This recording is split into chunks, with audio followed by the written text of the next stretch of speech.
People's use of AI can be really disappointing, or should I say their lack of transparency. I'm currently finishing up a project that originated as my reaction to one of the AI artists. What they do is they pretend to have found a bunch of lost music records that are now presumably getting restored and enhanced using AI.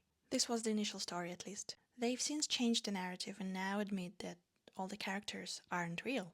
The only place you can learn this from is way down in the description, and there are hundreds of people in the comments remaining clueless as to why they've never heard the name of the artist before. I really wouldn't want to give them even more visibility, so I'm not going to name them. The important part of the story is that the most successful persona they've created so far is a black woman from the 50s. As a huge blues lover and someone who used to spend a lot of their free time searching the internet, trying to learn about new names I've never heard before, it is deeply upsetting to see my favorite corner of the internet being tainted by presence of AI. But this isn't even the saddest part.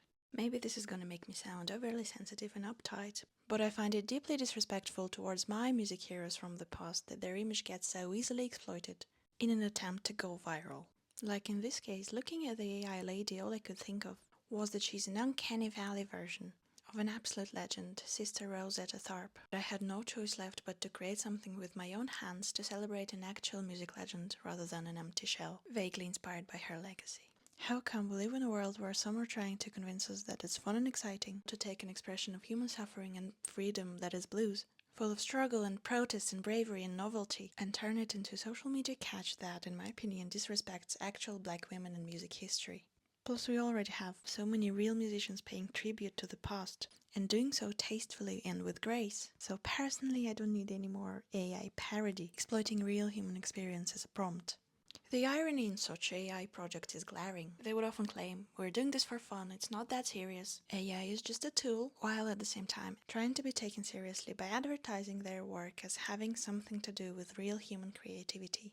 Like in this case, for example, at first they claim these are real historical records. Now they claim there's an actual person writing the songs, and there's no real way to refute the latter because, well, anything can be hiding under the label of enhanced by AI. But the insistence on having an actual human person involved is remarkable, and the lack of precision in labels such as AI enhanced is convenient. One thing that these projects seem to understand really well is that to heighten the chance to get people interested, you need to first convince them that the thing you've generated is real, or at least linked to reality.